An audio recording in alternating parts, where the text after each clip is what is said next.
لا حول ولا قوة إلا بالله العلي العظيم. حسبنا الله ونعم الوكيل ونعم المولى ونعم النصير. أعوذ بالله السميع العليم من الشيطان الرجيم. بسم الله الرحمن الرحيم. الحمد لله الذي لم يتخذ صاحبا ولا ولدا ولم يكن له شريك في الملك ولم يكن له ولي من الذل وكبره تكبيرا.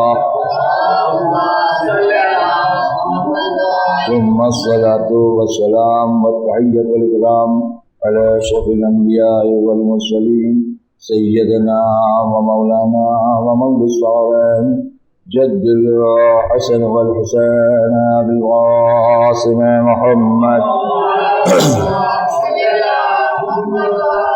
وعلى أهل بيته الطيبين الطاهرين المعصومين المظلومين الذين أذهب الله عنهم الرجس وطهرهم تطهيرا.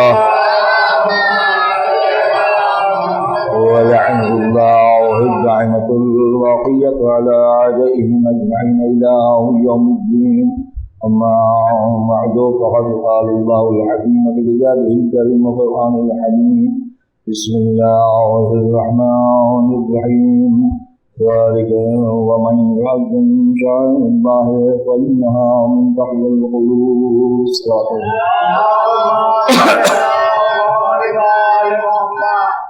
صاحبان علم و ملت، قرآن مجید سورہ حج کی آیہ کریمہ ہے. یہاں پر ارشاد ہو رہا ہے یہ ہمارا فیصلہ ہے کہ جو بھی اللہ کی نشانیوں کا احترام کرے گا یہ اس کے قلب کے تقوی کی دلیل ہے. چنانچہ میرے عزیزو عشر محرم 1443 ہجری میں تصدق حضرت فاطمہ الزہرا سلام اللہ علیہا آپ کے وسیلے سے، آپ کے توسط سے اس آیہ کریمہ کے ذیل میں کہ اللہ کی نشانیوں کا احترام کیوں کے موضوع پر گفتگو ہو رہی ہے، اور بات اس منزل تک پہنچ چکی ہے کہ جہاں پر ہر انسان کو تھوڑی دیر کے لیے اپنی جگہ پر بیٹھ کر سوچنا ہوگا کہ ہم اللہ کی نشانیوں کا جب اتنا احترام کرنے کا حکم ہے تو جن کی وجہ سے احترام ہو رہا ہے وہ ذات کتنی عظیم ہوگی. محسوس کیجئے گا میرا عزیز. یعنی اگر مبارک محترم ہے تو جس نے علم کو اٹھایا ہے وہ کیسا ہوگا. اگر گہوارے کی عظمت ہے تو جو گہوارہ جس کے نام سے منسوب ہے وہ ذات کتنی عظیم ہوگی. تو ویسے ہی میرا عزیزو قدم بقدم آگے بڑھتے چلے جائیے، سمجھ میں آتا جائے گا. اس کا مطلب ہے کہ قدرت نشانیوں کے ذریعے سے ان کا احترام کرانا چاہتی ہے. یہ بتا رہی ہے کہ جب پہچانو جس بھی بات کو تم دیکھتے ہو تمہارے قلب میں، تمہارے دل میں محبت پیدا ہوتی ہے تو پھر دھیرے دھیرے آگے بڑھتے چلے جانا تو سمجھ میں آئے گا مالک ان کے قریب کیوں لانا چاہتا ہے. کہ اس لیے تاکہ انہی کے وسیلے سے تو میں پہچانا جاؤں گا. جتنا تمہارے محمد سے قریب ہوتے چلے جاؤ گے اتنا اللہ تمہیں ملتا چلا جائے گا. ایک صلوات پڑھ دیں محمد علیہ. شب میں نے ایک بات کہی تھی آپ کی خدمت میں کہ میں ایک بات کی تکرار بار بار کروں گا حسین صاحب، اور یہ اس لیے بھی تاکہ آپ جب انشاءاللہ 12 محرم کو یہاں سے جائیے تو یہ بات ذہن میں لے کر جائیے. علیم صاحب، میں اس طرف آپ کو توجہ دلا رہا ہوں، یعنی تمام حاضرین کے لیے، کہ خبردار کبھی یہ نہ دیکھو کون کہہ رہا ہے، یہ دیکھو کیا کہہ رہا ہے. یہ ہمارے امام معصوم کا قول ہے. اب اس کے بعد اگر کسی کی سمجھ میں نہیں آئے تو یہ نہ سمجھنا کہ کیا بات سمجھ میں آ رہی ہے، معصوم سمجھ میں نہیں آ رہا ہے. ایک صلوات پڑھ دیں محمد علیہ محمد. لہذا میں نے بات آئی تھی نمک اور علی کو ملایا تھا. ابھی سوال اٹھا تھوڑی دیر کے لیے اپنے بچوں کے لیے کہ مطلب کیسے جانا جائے کہ دونوں کی عادات ایک جیسے ہیں. تو ہم نے کہا کہ اردو میں علی لکھو. کیسے لکھیں گے آپ؟ عین لام یہ. عین کی عدد کیا ہے؟ 70. لام کی 30 اور یہ کی 10. کتنا ہوا؟ 110.